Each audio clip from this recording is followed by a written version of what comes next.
Hello everyone, welcome back to Rolling Solo. My name is Adam Smith, and today we're going to be doing the solo setup for The Shared Dream by ODAM Publishing. This is a cooperative game, so of course this allows for solo play as we can control multiple characters. This video's purpose is to get the game to the table in the shortest amount of time without any rules explanations. So without further ado, let's get started with the solo setup. The first thing to do when you're setting up The Shared Dream is you're going to grab all the scenario cards, there's 5 of them, and choose which one you'd like to play. We have the Beast at the Door, Attack of the Mind Reader, Explosive Night, War of the Roses, and finally Dead Serious. We're going to be playing Dead Serious as our scenario, so we'll be taking this card and taking the other 4 scenario cards and sending them back to the game box. Once the scenario card has been chosen for The Shared Dream, information on that scenario card becomes very important to read. There is an objective, required locations, additional setup, starting taint, as well as personal reflection, night phase, and victory areas of information on this card. So you'll want to take a brief read through all of that while focusing mainly on the required locations, additional setup, and starting taint. The next step is to make a deck of location cards, and you're going to want to use the chart at the bottom of the setup section as a guide for the deck size and makeup, including all the required locations which are listed on the chosen Shared Dream scenario card. Then you're going to shuffle that deck together when finished. We're going to go through those steps right now. I am choosing to play with 2 characters. I am playing solo, but I'll be controlling both of those characters. So we'll need a total number of 13 location tiles, including the required locations, which we'll talk about in a second. We'll also need 5 street tiles, and we'll need 2 stop sign street tiles, and then finally that will give us a total of a 4x5 grid of 20 total tiles to set up our actual city. The first step in creating the location deck is going to be going to your scenario card and finding the required location section, and then finding all of the required locations for your particular scenario you've chosen and putting them off to the side. So in order to find the required locations, which are found on your scenario card right here, we're going to have to go to the location deck. And essentially when you first break these tiles out of the base box, you're going to have a number of them, and they've kind of fit into 3 separate categories. One is location based, that actually have a location showing on the top of the tile. Place all of those ones into a pile to make things easier for yourself. Next up, find all the road tiles that simply are just different variations of road placements but have no locations on them. And then lastly, find all the tiles that have roads but also have a stop sign listed on them somewhere and put those into a pile. You'll obviously have a lot less of those.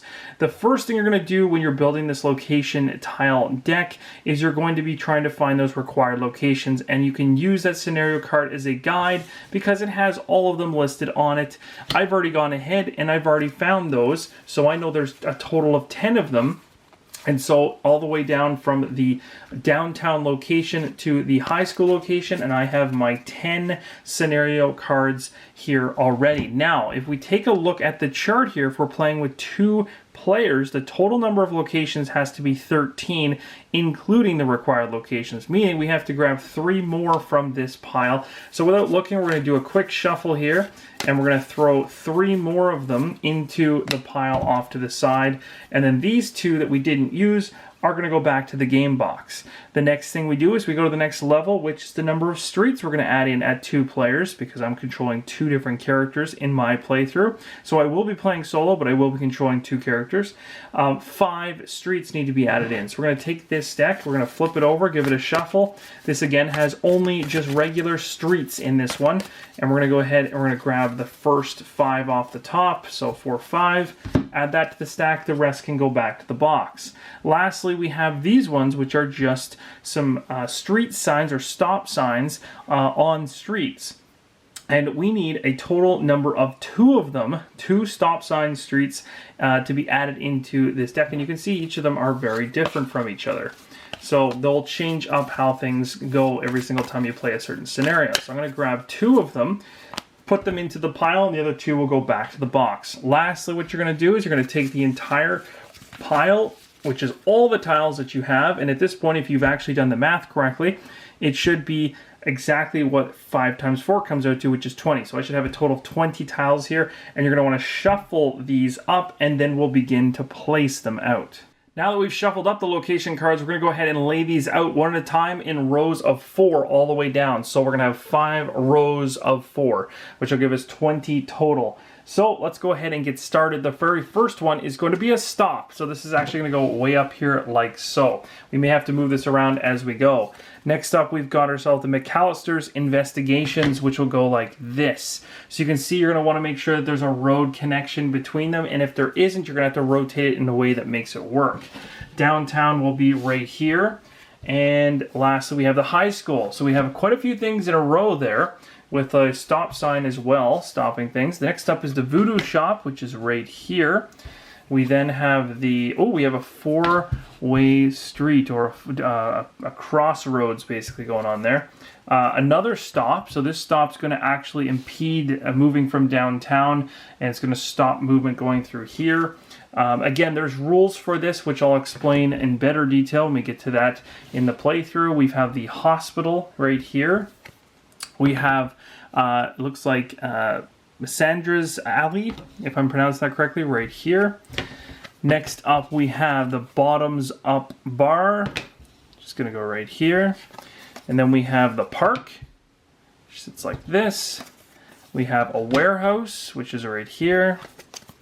We have a 4-way. So this, of course, can go in any direction we want. So we'll just put it like this. Actually, maybe we'll go off the side like that. And next up we have the docks, which are right here. And actually, now that we have the docks there, maybe it makes it look a little better if we flip around like that. So you are allowed to rotate these any way on, as long as they're connecting like that. So like this, for instance, however you pull it up, I could place it like this. I can place it like this. I can do whatever I want. So I'm going to place it like this for now. The library is going to be right here. And then the very last row we have is, it looks like a street going straight up and down. So we'll have to go like this and connect it this way. We've got the museum here. We've got, lots of interesting connections at the bottom that are going to cause some problems. And then we got this one here. Okay, that's a very interesting layout at the very, very bottom. So there we go. We've got all 5 rows, 4 deep, and we've got all our locations in play, including everything that was needed for our scenario for Dead Serious from the required locations. So just before we move on to the next step of setup, which is putting the starting taint on the board, we're going to talk about these cubes that I've put out already. So this is going to be the taint cubes. These are like temporary health cubes or event cubes. That's kind of what they are. So we're talking about taint, which is the black wooden cubes. So we're going to find all of the locations that have starting taint and place 1 cube, or sometimes 2 if it says so, beside each of the locations that do. So in this case, the hospital has 1. So we're going to go ahead and grab 1 of these cubes. We're going to find the hospital, which I remember being up here, and you'll see there's these 5 white spots. So we're going to place 1 of the black cubes there, and we'll talk more about what that means during the playthrough. We've got the park next for 1 and the voodoo shop for 2. So the voodoo shop is actually up here, so it requires 2, so we'll put 2 in there. And then we got 1 more at the park, which is right here. So now all the taint for the starting scenario, at least for the starting taint, has been placed, and everything's all set for that particular step. For the next section of the setup, we're going to check the additional setup on the Dead Serious scenario card. And the very first thing says to place the Killer Clown's card face up next to this card and place a cube on each available terror space on his card. This right here is the Killer Clown's card, and this is all the spots we need to fill with those particular cubes, which I'm going to go ahead and do right now. Just like that, we've got the Killer Clown's card set up and all the cubes are filled in. These are going to represent his health, and just so there's an understanding, these are his abilities. And as these are removed, he's going to lose abilities down to the point where eventually he's going to reveal a Frenzy Clown card and there'll be final confrontations. So basically you think of this as his terror level, and currently there's 3 levels to it, so we start talking about the very top one. And as we remove terror, we remove from the top down until it gets gets down to the very bottom, because when it gets down to that final 4, then we're revealing the frenzied clown, and that's kind of how things are going to pan out.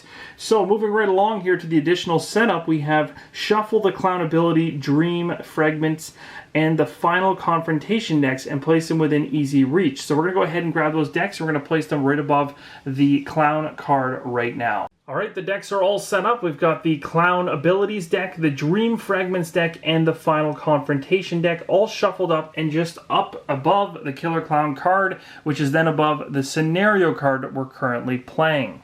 Next, go ahead and find the Frenzied Clown card, which looks just like this, and keep it face down, and place that as well. And you can do this in terms of keeping everything on one side of the table. I find this is easier, keeps everything that's scenario driven for this particular scenario all on one side of the table, leaving the other side for other decks, which we will set up shortly. As you can see though, we've now covered all of the steps here for the additional setup of Dead Serious. Next, you're going to find 4 separate decks and place them along the game board as well. This is the Artifacts deck, the Echoes deck, the Dark Magic deck, and finally the Reaver deck. Make sure you shuffle those all up and place them along the game board. Next, you're going to want to make sure that you grabbed all your Reaver miniatures from the core box. So this is going to entail 3 of them that look like this, 3 that look like this, 3 look like this, and finally there should be a miniature which is specific to the scenario that you're playing. In this particular case, because we're playing the Killer Clown, we've actually got ourselves a clown miniature which is going to be jumping around the board, causing havoc all over the city. For now, I'll place this miniature right here, but this miniature will be moving throughout the city as we begin the playthrough. Once you've got all your Reaver miniatures ready, you can put them beside the game board within easy reach. We've got our white cubes here for temporary health and events, and we've also got the black cubes, which are for taint. We'll keep those beside the game board as well. Next, make sure that you have the player actions reference card and the day phase order of events card, which also has a nighttime phase order of events.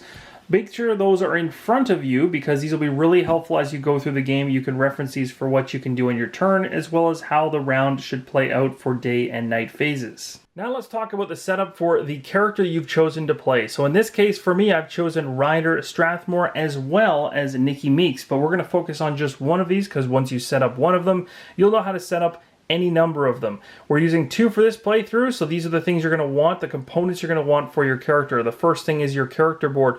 Once you find the character board, there's 2 things that are important. One is the picture. If you match the picture to your actual standee, then you know you've got the right one. That's the first step. Second step is taking a look underneath your character's name for the Animus, and it'll say, in this case, it says Ghost Detective, so you'll know exactly what type of Animus player board to grab. And on top of that, once you grab that matching in terms of title Animus board, you'll also notice the artwork which is on this particular board, which will then correspond to the miniature, as well as the 3 different Animus ability cards that go along with it. And these Animus ability cards go along with the channeling of this Animus and the different ranks of power that you can have when you channel into this Ghost Detective. So when you're starting the game off, you're only going to be concerned about this player board to start with, as well as the standee. The miniature can sit to the side until you choose to channel, which is one of the actions we'll talk about when we get into the playthrough. The other thing you need to make sure of is that you have 5 available tokens for Conviction, 5 available for Nightmare, and 2 for Doubt. So as long as you have those tokens, or just like I do here, to the side, then you're all set up and you have everything you need for your character, except for one last thing. Now we're going to go ahead and do the final part of getting your character ready, and that is putting together the personal reflection decks for the scenario. So in this case, for Dead Serious, with the Killer Clown, we have 4 decks. Every character or every player playing the game would receive one of these decks. And how you set these up is you're going to go ahead and have all these cards originally meshed together, and you won't know which one's which. Simply look at the you don't have to read any of the text, but just look at the top title and put all the cards together that run with that particular title in a row. So for instance, you'll have all these in a pile, and you'll have a deck based on this emblem right here is how you'll originally organize them, but you'll have to break them out into these 4 groups, and the way to do that is by the title. So you can see here each one of the titles is completely different, and the major thing is, as long as you have the start card on top, the rest doesn't matter the order, because it will tell you exactly what card to draw from the deck after you go past the start anyway. So you just want to break those out that way. Once you've got them all broken out, then you're basically going to take one at random and give one to each of the characters. So we're going to go ahead and ditch 2 of them because we only have 2 characters in play anyway. And again, this is why the game has replayability, because we could play this 2-player with particular characters, and I could also grab a different deck the next time I try. Plus, the map is changing every time you play. So that's really cool. This is really going to give you a nice narrative to what's going on and a connection where your character is going to be. It's their own personal reflection, their own dream, all that kind of stuff. So we've got another one here, which is going to be for Nikki. So we'll put this one off to the side. But now at this point, you can see here we have everything we need, and all our character components and attributes and abilities and everything are all set up and ready to go. Lastly, you're going to want to go ahead and grab all the dice that come in the game. So there should be 4 blue dice and 4 red dice. Of course, for each character, you'll typically be rolling a blue and a red. So you're only going to need these dice like this for a 2-player game. These other ones can kind of go off to the side. I've also put some extra health tokens here because obviously you can take damage in this game, so you're going to want to pile for that, as well as additional tokens, which might be scenario specific. Keep these ones close by, but some of these only pertain to certain scenarios, but just keep them within reach. Another really important thing to do is these right here are considered shadow tokens, or shadow characters that can really show up on the board at any point in time. We'll talk with them during gameplay, but you're going to want to go ahead and put those into a pile. It might even be worth your while to put them into a bag that you can see through, as you're going to be drawing from that pile randomly. So it's better to probably put them in a bag, and I'll probably put them in a black one myself. Besides that, that is everything for setup. At this point, we take these, put them off to the side, and we'll put them a little more neatly later on, but that is going to be the complete setup for this particular game, The Shared Dream. I'm really excited for this because it's got a really cool and kind of eerie narrative with the idea of a killer clown running around. The very last step of setup technically is for each character to read their personal reflection card so that they know where they're going and where they start and all that good stuff. But before we go ahead and do that, we are going to save that for the actual playthrough itself. So if you're interested in seeing that playthrough, that's the next thing coming up. We're going to be doing not only the playthrough, but also explaining it as we go, and you'll be learning the game through the playthrough itself. So thank you guys so much for your support, and hopefully this was useful in getting The Shared Dream to the table. As always, keep on rolling solo.